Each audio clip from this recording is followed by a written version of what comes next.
Wadukufu Timwezini, Ivan Kwezi, Maraba de Vomurdungo, Harnaï, journalien. Bonsoir Jadis, bonsoir à tous et merci de nous retrouver pour ce nouveau journal. Raskizambeli harmwa mahabari ya leo, directeur wa ARS aka Tsararano aone heli vaccine zihijiro pharmacie. Tihale tena hazizofanya tere ya avion bole ya maore itu handrisa. Haumaliza wanazioni walikoli wa infirmieri wa vola usheu leo mtopara maherezo pia mona gazeti lani. Et maintenant les titres de ce vendredi 10 décembre. Le directeur de l'ARS en déplacement ce matin à Tsarano. Il a supervisé les opérations de vaccination dans la pharmacie du village. Nous l'avons suivi. Où en est-on avec la piste longue? Le chantier doit commencer début 2023, mais il reste des interrogations.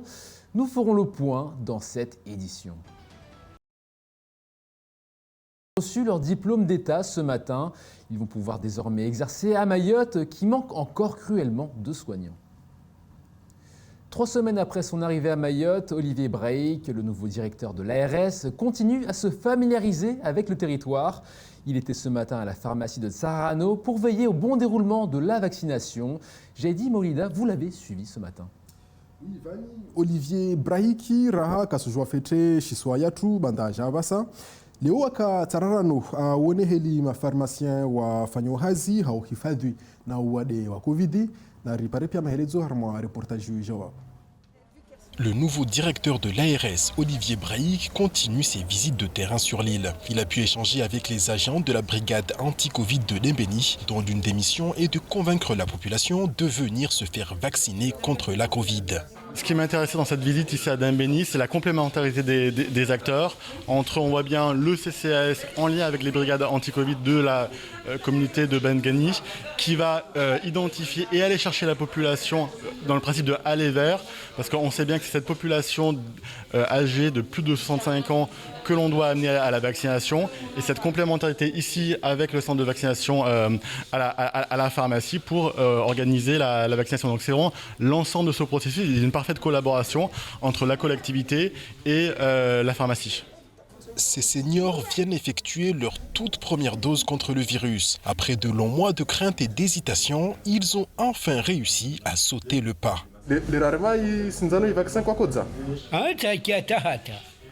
Mana wamitfanya dalau yangu ramgula gono. Amina kore mana pape de do kati kesi wani ilawa. Atauto watayaru rege uremena vili. Wamitorejea.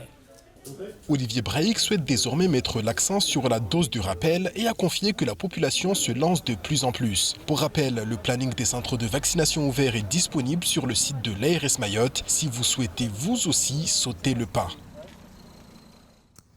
Uno directeur wa ARS apara hadisi na watu hazi wa CCAS na wa brigade la Covid ya Dembéni wani woka mavareni au hongia madagoni ile pare wave wakazi jitihadi ata wasubutu wandra remel sinzano wae Olivier Braic asumia wakazi waduha wandrafanyel vaccine na wamadza walrema warege wareme na ya raru.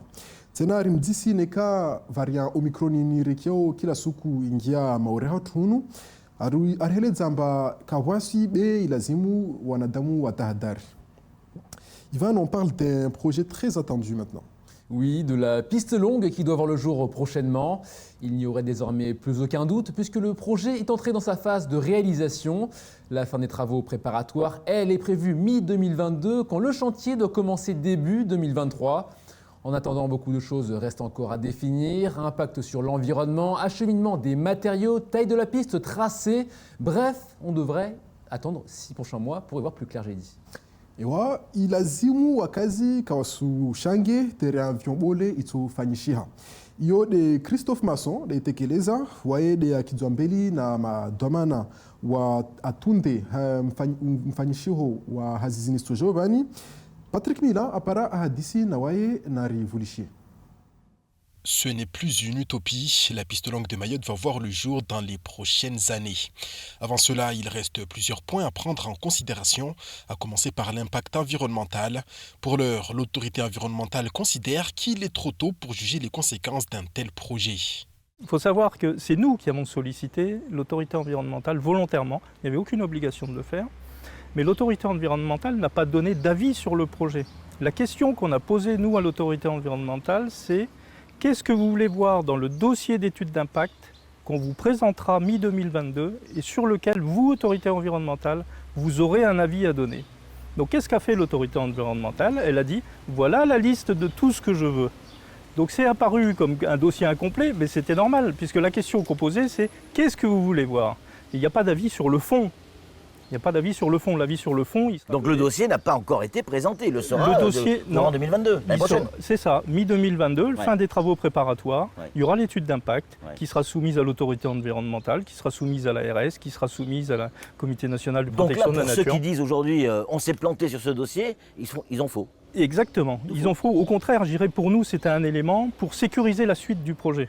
Autre sujet d'inquiétude, la taille de la piste. Le scénario optimal n'est pas encore défini, mais le scénario 2 est privilégié. Quoi qu'il en soit, l'infrastructure ne fera pas 2560 mètres comme cela était prévu au départ. On a questionné les compagnies aériennes qui, leurs besoins convergent sur les mêmes types d'avions. Il y a 4 avions à peu près et qu'ils envisagent de mettre en place sur Mayotte ultérieurement. Ce n'est pas des avions qui sont utilisés aujourd'hui, c'est plutôt des avions de plus grande capacité. Et donc, à partir de là, nous, on s'est fixé des objectifs ambitieux de desserte, naturellement de desserte directe. 100% de passagers dans les avions, ce qui n'existe jamais, il n'y a jamais 100%. Possibilité de développement de fret. Et 4 vols perturbés par an au maximum. C'est-à-dire, pendant la saison des pluies, 1 vol par mois. Et quand on dit perturbé, le vol n'est pas annulé. Simplement, on attend que les conditions soient un peu meilleures. Les mêmes conditions aujourd'hui, avec la piste que l'on a, la moitié du temps, les avions ne décollent pas. Voilà, vous voyez l'écart qu'il y a. Et donc à partir de là, on a repris les calculs pour savoir quelle était la bonne longueur optimale qu'il faudrait pour répondre à ces besoins.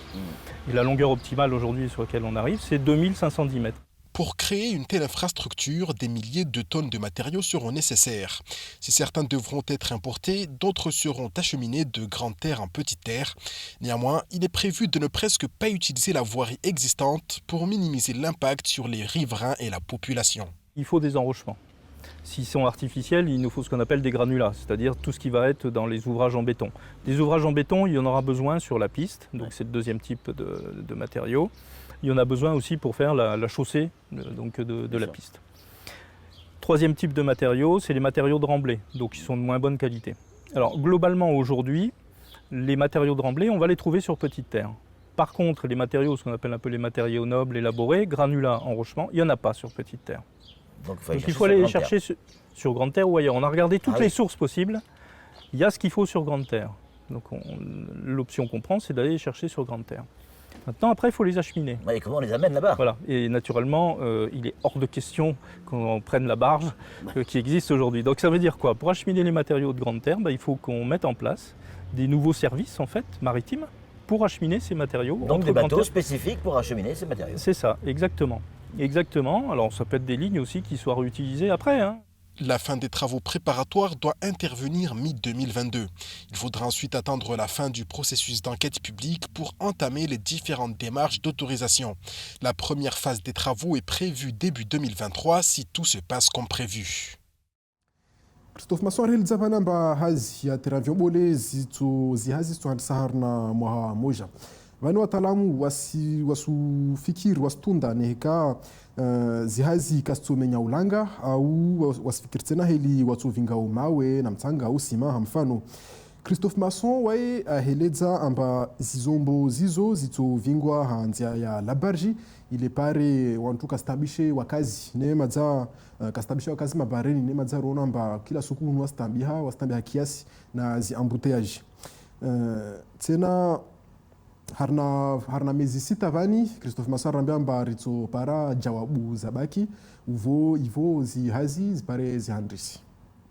Ivan, on va partir maintenant en Nouvelle-Calédonie. À 12 500 km d'ici, dans le Pacifique, où l'archipel joue ce dimanche son avenir dans la République française. La population est appelée à voter pour le 3e référendum sur l'indépendance de leurs îles. Et les enjeux sont immenses sur ce territoire français depuis 1853, j'ai dit. Ranguhale Nouvelle-Calédonie wa watu wasumia Ifaransa walishe zdomana wahau wazirenge wabo vujoka voti bada meso wakazi warongowe iyo waitsahau inde maraya raru voti morini fanyishi hao woho wataalamu wasonamba bada meso tena wakazi watorongowa no kawasutsaha walawa mona itiash Faransa. Et maintenant, on passe au reste de l'actualité en bref de ce vendredi 10 décembre, j'ai dit. Ewa haukuti hirto lagua I vaccine ya gripu tena rtondo ngalia shirongyoho vatashawishi nyingi tu watu wa sinema msafiri wasishitaki madomana wa shirongi wasongamba watabali sinema na runga mahelezo pia na Leslie Vimene. Depuis le mois d'août 2021, les autorités ont enregistré 323 cas de grippe à Mayotte. Au total, 10 cas graves ont été hospitalisés en réanimation, dont un décès. Néanmoins, le nombre de passages aux urgences pour infections respiratoires aiguës basses chez les personnes de plus de 15 ans est en diminution. L'activité pour syndrome grippal aux urgences est également en diminution. Néanmoins, l'épidémie reste présente dans un contexte de baisse de l'immunité collective suite à l'absence d'épidémie grippale en 2020-2021. Santé publique France rappelle donc qu'il est particulièrement important de se faire vacciner contre la grippe et de respecter les gestes barrières qui permettent de limiter la circulation des virus. À noter qu'il est désormais possible de se faire vacciner en même temps contre la grippe et la Covid-19. Il suffit de se rendre dans un centre de vaccination et de demander à recevoir les 2 injections à raison d'une dans chaque bras. Dans un communiqué, l'association Ciné Msafiri, qui possède une délégation de services publics pour gérer la salle de cinéma du pôle culturel de Chirongi, accuse la municipalité de menaces. Elle écrit notamment, je cite, « Êtes-vous prêt à dire adieu Spider-Man, adieu les films enfants en famille, adieu les séances à version originale sous-titrée. Voilà ce que certains élus et autres vous proposent en œuvrant à l'aide de fausses déclarations pour la fermeture du cinéma, ou plutôt de votre cinéma. Avec une mauvaise foi établie, ils nous menacent de fermeture avec un ultimatum début janvier 2022, le tout appuyé sur des preuves erronées. Sur de notre bonne foi et ayant les preuves formelles que les courriers de la mairie ne s'appuient que sur leurs rêves, nous attaquons Monsieur le maire, ses méthodes et son équipe à la manœuvre également. De son côté, la municipalité explique pouvoir résilier le contrat pour non-respect de ces termes, mais que le cinéma continuera de fonctionner avec un autre prestataire. Le 24 novembre dernier, la DAL, accompagnée par la police intercommunale de l'environnement de la CC Sud, a procédé au contrôle de pistes illégales réalisées sans autorisation environnementale à Nyambadao sur la commune de Bandeli. Ce contrôle s'inscrit dans le cadre du plan d'action de la maison interservice de l'eau et de la nature de Mayotte. La réalisation de ces travaux de terrassement sur environ 5 hectares provoque des dégradations de l'environnement multiples. Défrichement, atteinte à l'habitat d'espèces protégées, absence de gestion des eaux pluviales qui contribuent à l'érosion et donc à l'envasement du lagon. L'ouverture de ces pistes provoque également une urbanisation illégale dans des secteurs non autorisés au titre du plan local d'urbanisme. La préfecture rappelle donc que ce type de projet est soumis à la loi sur l'eau. Des sanctions administratives sont systématiquement engagées au titre du Code de l'environnement. Et avant de finir ce journal, direction l'Institut d'études de santé du CHM, où s'est déroulée ce matin une cérémonie de remise de diplôme d'État pour 12 nouveaux infirmiers et infirmières. Parmi eux, 5 jeunes ont pu bénéficier d'un dispositif de délocalisation qui permet depuis 2018 à des Mahorais de faire leurs études de santé en métropole, j'ai dit. Ewa Ivani haumaliza leo CHM wanazoni walkoli ya infirmieri wa kuvolwa diplome zao. Ivan rakoto vao diakaoho aono furaha la kajaya oho na runga mahelezo. Après 3 ans d'études, c'est la délivrance pour ces élèves de l'Institut de formation en soins infirmiers du CHM. Dans leurs mains, le diplôme d'État d'infirmier. Parmi les lauréats, Moana Baraka, diplômée en 2e session et impatiente de commencer à exercer. J'aimerais aller aux urgences de Mamoudzou. Ça a été une expérience très particulière pour moi. J'avais vraiment apprécié ce stage. D'ailleurs, il m'avait dit que si j'étais diplômée, on aurait pu directement me prendre. Mais comme j'ai pas validé en juillet, j'espère retenter ma chance là. En tout, 12 élèves sont diplômés. Parmi eux, 5 jeunes non présents aujourd'hui pour cause de service au CHM ont pu bénéficier d'un dispositif pour faire leurs études dans la région Occitanie. Un dispositif appelé délocalisation, financé par le département de Mayotte et mis en place depuis 2018 pour pallier le manque de personnel et de stages qualifiants sur l'île. Ce sont des étudiants qui ont de gros avantages, ils ont une bourse, ils ont des billets d'avion en première année, en deuxième année, en troisième année pour faire des stages pré-professionnels, pour revenir en vacances. Donc en contrepartie, le conseil départemental leur demande de venir, une fois diplômés, servir Mayotte pour 3 fois la durée de la formation, ce qui contribue à la fidélisation de notre personnel de santé. Et ce dispositif va monter en puissance avec des élèves supplémentaires envoyés dans la région Bourgogne-Franche-Comté cette fois, sachant que Mayotte manque encore beaucoup de personnel soignant. Mais on sait aujourd'hui qu'on a besoin d'au moins 150 à 200 infirmiers par an. Or, vous voyez, notre promotion ici à Mayotte, sur le site de Mayotte, est de 35 et nous allons délocaliser 30. 15 en Occitanie et 15 en Bourgogne-Franche-Comté. Donc on est loin du compte encore. Il faut encore des délocalisations. Délocaliser davantage pour fournir plus d'infirmiers à Mayotte, tel est l'enjeu pour le système de santé sur l'île, très marqué par le turnover. Mwaona wanazoni wani waka parosheu waka 12 wao mbeloho de watu riangalia urahemondra lapitali rijuamba maure rinatambu ya madoktera na mainfirmier vavo wanahirimu watahau wasome hazi zini wo volwa msada wa marke na departement wanrasome ata mwenze be ilazimu warege wafanya hazi maore harmo mahashendra leratu malizao misomo zao. Mengi, j'ai dit Maolida. Et c'est la fin de cette édition. Merci de nous avoir suivis. Lundi, vous retrouverez Jaidi Maolida et Yousra Madali dès 19h. D'ici là, passez un très bon week-end sur Kwezi.